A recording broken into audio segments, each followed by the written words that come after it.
हाय, और आज का टॉपिक है केरला स्टोरी क्यों है एक सिनेमाटोग्राफर्स बाइबल और क्यों है ये एक एक्टिंग की पाठशाला।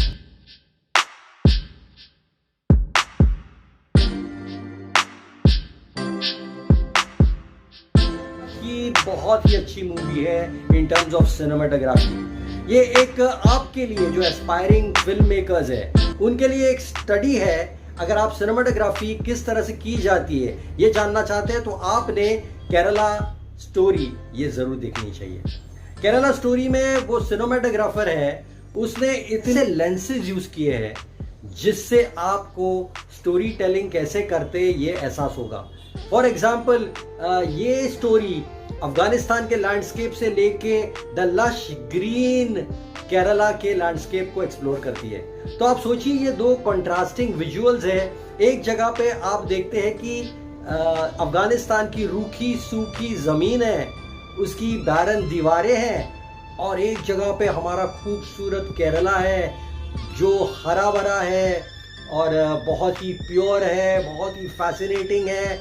और दोनों जगह पर ये जो पिक्चराइजेशन किया गया है उसमें भी आपको फर्क नजर आएगा। सेकेंडली आपको मेकअप के कुछ डिटेल्स भी यहाँ पे नजर आएंगे, जैसे स्किन टोन्स का जो अभ्यास है, जो डायरेक्टर का स्किन टोन्स का अभ्यास है वो भी बहुत प्यारा है।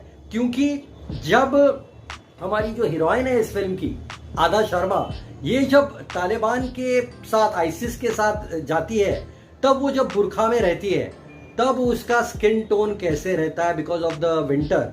और जब वो यहाँ पे इंडिया में रहती है, चुलबुली रहती है, हिंदू रहती है, और तब वो कितनी खुश रहती है, तो उसकी जो मासूमियत, उसके जो स्किन पे टोन जो आता है जो इंडिया में हम लोग महसूस करते हैं by breathing in pure air and being exposed to this kind of sun, तो वो जो कॉन्ट्रास्ट है वो आपको देखने जरूर मिलेगा। आपको याद होगा कि अफगानिस्तान में पहले एक बहुत ही क्लासिकल फोटो नेशनल ज्योग्राफी में फेमस हुआ था। आदा शर्मा अब एक आइकॉनिक फेस भी बनने की पॉसिबिलिटी है। अगर मैं तो यकीन से कह सकता हूं कि अगर एमएफ हुसैन जी जिंदा होते तो वो शायद आदा शर्मा को बुरखा में भी पेंट करते, क्योंकि वो बुरखे में भी इतनी खूबसूरत लगती है जितनी कि इंडियन अटायर में। ये सेफली कह सकता हूं कि ये मूवी बिल्कुल भी इस्लामिक फोबिक या मुस्लिम्स के अगेंस्ट नहीं है, क्योंकि हम देखते हैं हमारे सोसाइटी में, हमारे इर्द गिर्द जो हमारे मुस्लिम भाई और बहन हैं वो इतने प्यारे हैं और इतने फ्रेंडली हैं, और at the same time they never talk about their religion और do publicity to us, at least people in Mumbai. लेकिन ये स्टोरी उन 3 या 4 लड़कियों के बारे में है जिनको इस षड्यंत्र का सामना करना पड़ा, और वो षड्यंत्र आईएसआई का बुना हुआ षड्यंत्र था, ना कि हर मुस्लिम का बना हुआ षड्यंत्र था।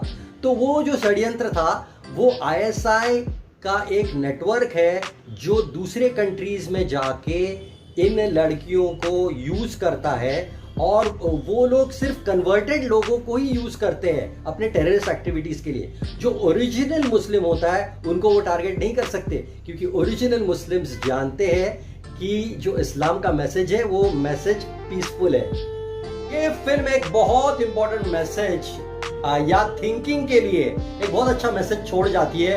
वो है कि आप हिंदू लोग अपने बच्चों को अपने धर्म की ग्लोरी क्यों नहीं बताते बचपन से।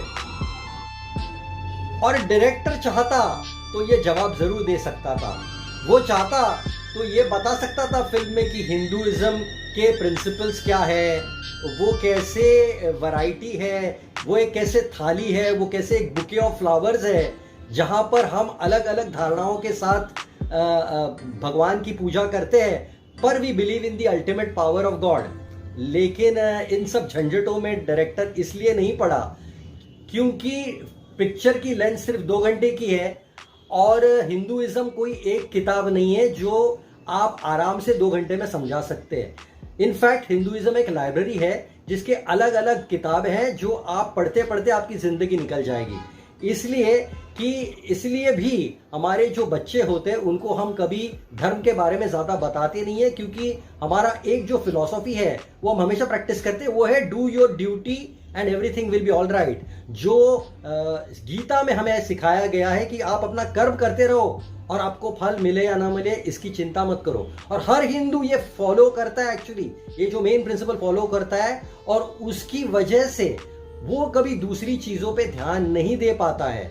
क्योंकि देखिए कुछ हिंदू जो है वो फॉर्मलेस भगवान को पूजा करते हैं। फॉर्मलेस मतलब जिसका कोई रूप नहीं है, किसका कोई फॉर्म नहीं है। कुछ हिंदूज है वो आइडल वर्शिप करते हैं। कुछ हिंदूज बिलीव करते हैं कि भाई इंसान की पूजा करना ही बहुत अच्छी चीज है।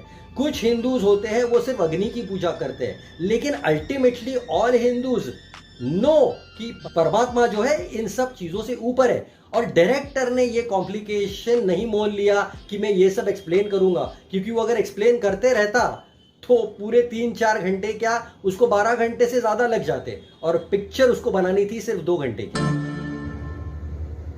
नॉन स्टार्स को लेकर एक सफल पिक्चर बनाना बहुत बड़ा चैलेंज है, और डायरेक्टर सुदीप्तो सेन ने ये चैलेंज बहुत अच्छी तरह से निभाया है।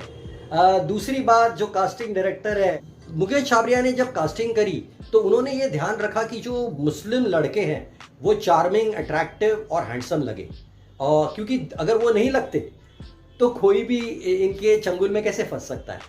और अगर मेरा जो अनुभव है, मैंने देखा है कि ज़्यादा से ज़्यादा लोग जो इस दुनिया में हैं, अगर हम कंपेयर करें, ज़्यादा अच्छे दिखने वाले लोग मुस्लिम से ज़रूर होते हैं। सिनेमाटोग्राफर के बारे में मैं और कुछ बोलना चाहूँगा कि ये सिनेमाटोग्राफर जानते हैं परफेक्टली कि कौन से सीन्स शैडो में शूट करने चाहिए। जैसे कि इस फिल्म में बहुत ही ग्रूसम सीन्स है, रेप के सीन्स है, तो वो सीन्स उन्होंने शैडोज का इस्तेमाल करके, सिलोलाइट का इस्तेमाल करके उन्होंने ये सीन शूट किए। अगर उनको केरला का लैंडस्केप दिखाना था तो उन्होंने अलग लेंसेज का प्रयोग किया है, अलग फिल्टर्स का प्रयोग किया है। तो देखिए, अगर आप एक स्टूडेंट हो सिनेमा के तो आपने ये फिल्म बिल्कुल भी मिस नहीं करनी चाहिए। अदा शर्मा ने परफेक्ट मेथड एक्टिंग की है इस फिल्म में। पहले तो वो चुलबुली लड़की थी, तो उसका जो बॉडी लैंग्वेज है वो बिल्कुल अलग है। जब वो हिंदू है वो बहुत चुलबुली है, बहुत इनोसेंट है, बहुत प्लेफुल है, और ये सब जो क्वालिटीज़ है उसके, वो उसने अपने बॉडी लैंग्वेज से व्यक्त की है। दूसरी बार जब वो कन्वर्ट होती है और वो चली जाती है उस डेजर्ट में, उस अफगानिस्तान के रूखे सूखे डेजर्ट में, तब उसकी बॉडी लैंग्वेज चेंज होती है। वो एक बुरखे में आ जाती है, वो डिप्रेस्ड है, उसके आंखों में बहुत सा दर्द है, वो उसने किया। फिर जो प्रेग्नेंट होती है वो, और उसका जो चलने का तरीका बदल जाता है, वो गैट जो प्रेग्नेंट लेडी जो चलती है उसमें जो डिटेलिंग होता है वो अदा शर्मा ने बहुत अच्छी तरह से निभाया है। सेकेंडली, जब वो एक हेल्पलेस, एक ऐसे बच्चे की माँ बन जाती है जिसका कोई बाप नहीं है, वो हेल्पलेसनेस उन्होंने वो अपने बॉडी लैंग्वेज से वो हेल्पलेसनेस और इनोसेंस दोनों एक साथ दिखाया है। एक आम इंसान हो और एक इंडियन हो तो आपने ये फिल्म जरूर देखनी चाहिए। कोई भी कम्युनिटी के अगेंस्ट ये फिल्म बिल्कुल नहीं है, और मैं एनकरेज करूंगा आपको केरला स्टोरी देखने के लिए। That was my video for today. See you in the next session. Till then, stay happy, stay healthy, and stay hydrated. Bye bye.